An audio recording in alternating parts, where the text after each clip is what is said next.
Bien, nos dan un número complejo en forma binómica, raíz de 3 más i, y debemos pasarlo a forma polar. Nos situamos. Forma polar de un número complejo. Es una expresión matemática que tiene la forma r sub alfa. Significado de r. Debemos recordar un detalle. Todo número complejo viene representado por un vector. En dicho vector, su longitud es el valor de r. Y el ángulo que forma dicho vector con el eje OX positivo es el valor de alfa. En términos matemáticos, a r se denomina módulo y alfa se denomina argumento.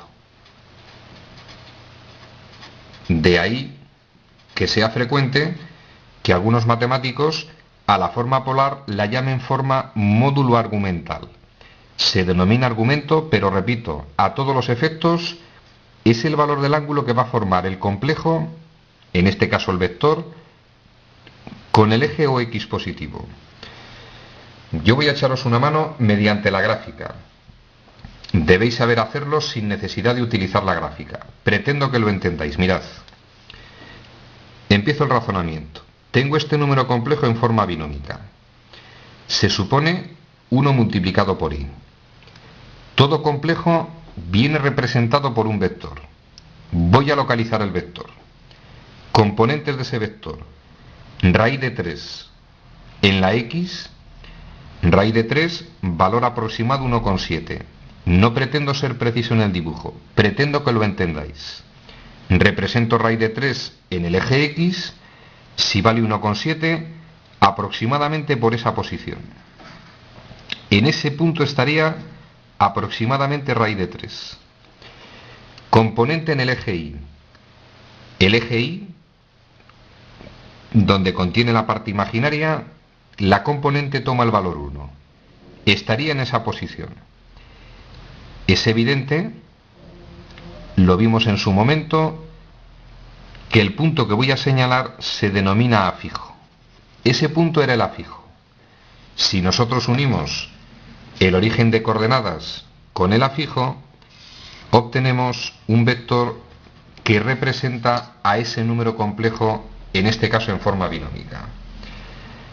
A partir de este momento, extraordinariamente sencillo expresar en forma polar. Vamos a recordar. R, denominado módulo, es la longitud de ese vector. Sentido común.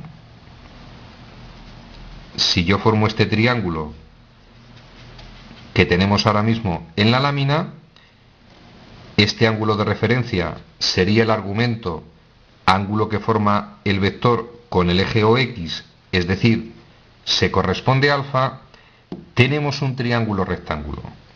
Si la componente de este vector en el eje Y vale 1, la traslado a esa posición, y la componente de ese vector en el eje X vale raíz de 3, mediante el teorema de Pitágoras hallamos el módulo de ese vector, es decir, su longitud.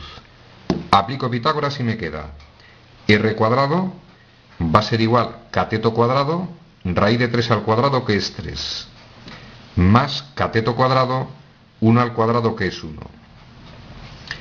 Efectuamos la raíz, quedaría r igual a la raíz de 4, que evidentemente toma el valor 2.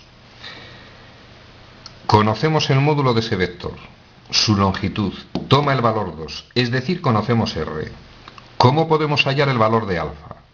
Es decir, el ángulo que forma ese complejo, en este caso este vector que representa ese número complejo, con el eje OX. Trigonometría sencilla.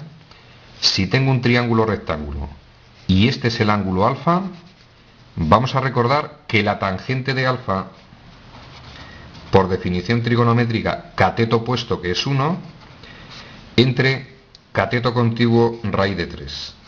Racionalizo la expresión, raíz de 3 partido por 3, y a estas alturas de nuestra vida sabemos que para que la tangente de un ángulo tome ese valor, el ángulo tiene que valer, en este caso, 30 grados. Porque como se trata de un ángulo agudo, tiene que tomar el valor de 30 grados. Es decir, el número complejo raíz de 3 más i expresado en forma binómica tiene la estructura 2, 30 grados en la llamada forma polar. Esta expresión matemática representa el mismo número complejo llamado en forma polar que esa expresión matemática denominada forma binómica. Ejercicio resuelto.